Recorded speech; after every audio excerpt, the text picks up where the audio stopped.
নমস্কার, নীলিমা অ্যাস্ট্রোটক। আমি জ্যোতিষ গবেষক অনির্বাণ।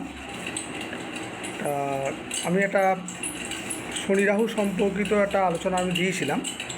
ওখানে একজন আমাকে কমেন্টস করে জানতে চেয়েছেন যে কন্যা লগ্ন সম্বন্ধে উনি জানতে চেয়েছেন। এবারে কন্যা লগ্ন সম্বন্ধে এর যে শনি রাহুর যে প্রভাবটা, সেই প্রভাবটা কী হতে পারে সেই ব্যাপার নিয়ে আমি একটু সামান্য আলোচনা করব।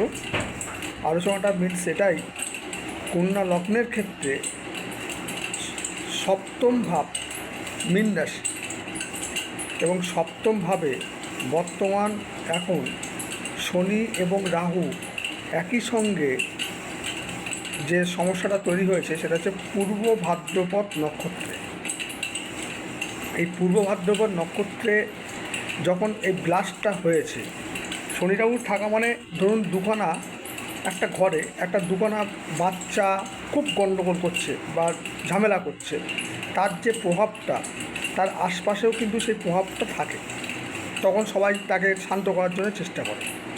তা এই সপ্তম ঘর তো অবশ্যই, সপ্তম ঘরের যে জায়গাটা, বিশেষ করে স্বামী, মহিলা হলে স্বামী, আর পুরুষ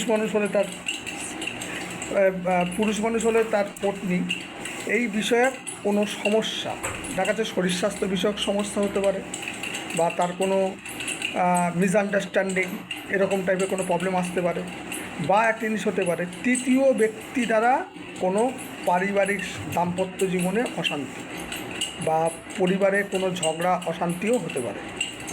এবং সঙ্গে কোনো অংশীদারি পেতে গিয়ে সমস্যা হতে পারে, কোনো অংশীদারি থেকে বঞ্চিত হতে পারে। এবং বিশেষ করে বাণিজ্য, তার যে ব্যবসা যদি তিনি করে থাকেন, ব্যবসা ক্ষেত্রে সমস্যা আসার চান্স আছে। এই সময় ব্যবসা ক্ষেত্রে কোনো লেবার দ্বারা কোনো সমস্যা বা কোনো ব্যবসায় কোনো হঠাৎ করে ডাউন হয়ে যাওয়া বা ব্যবসায় কোনো ঝামেলা উৎপন্ন হওয়া, এসব জিনিসগুলো আসতে পারে। এবং দাম্পত্য জীবনের ক্ষেত্রে এদের যে সমস্যাটা তৈরি হবে, স্বামী স্ত্রী যে সম্পর্ক, বিশেষ করে তাদের ভিতরে মধুময় হবে না। এই টাইমটা ঝগড়া অশান্তির ভিতর দিয়ে যেতে হতে পারে।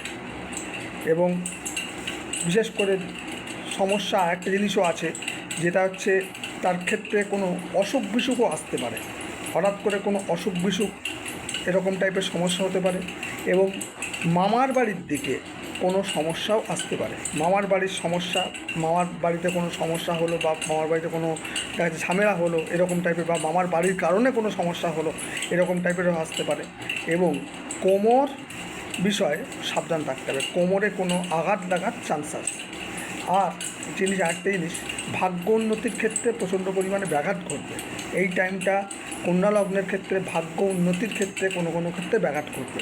এবং বিশেষ করে ধর্ম যে জিনিসটা দেখা যাচ্ছে, তিনি যদি আধ্যাত্মিক জায়গাটাকে ভালোবাসেন বা কোনো কিছু করেন, সেক্ষেত্রেও বাধার সৃষ্টি হবে। এবং সম্মানের ক্ষেত্রেও কোনো ক্ষেত্রে সম্মানহানিও হতে পারে। এবারে এই বিষয়গুলো এখন চলতে থাকবে।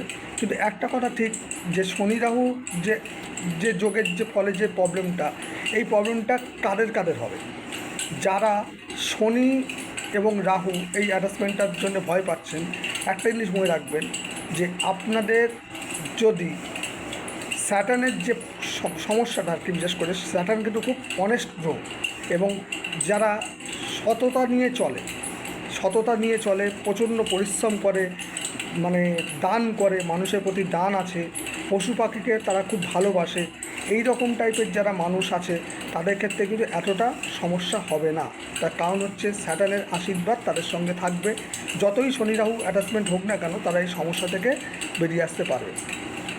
আরও একটা, যে লগ্নভাবে এখন তাদের কেতু বসে থাকবে, কন্যা লগ্নের ক্ষেত্রে বিশেষ করে কেতু কোনো ক্ষেত্রে দৈহিক সমস্যা, মানে একটা পীড়া আর কি যেটাকে বলে, মানে অনেক দিন ধরে চলতে থাকতে পারে, বা কোনো দেখা যায় জটিল কোনো সমস্যাও আসতে পারে।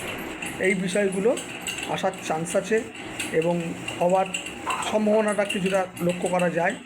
এবার এই বিষয়গুলো সম্বন্ধে সচেতন থাকতে হবে। এবং সব সময় বিশেষ করে এই শনি রাহু যোগের যে ফলের জন্য যে সবথেকে করণীয়, যেটা মহামৃত্যুঞ্জয় মন্ত্র জপ। এই মহামৃত্যুঞ্জয় মন্ত্র জপ প্রত্যেক দিন 11 বার করে করলে এই সমস্যা থেকে কিছুটা হলেও সমাধান আসবে আশা করা যায়। আর যদি কোনো আরও কিছু দরকার থাকে আমার ফোন নম্বরও দেওয়া রয়েছে, কমেন্ট সেকশানে কমেন্ট করবেন, আমি নিশ্চয়ই আপনাদেরকে সাহায্য করব। আর আমার চ্যানেলটিকে অবশ্যই সাবস্ক্রাইব করবেন এবং সবাইকে দেখার সুযোগ করে দেবেন। নমস্কার।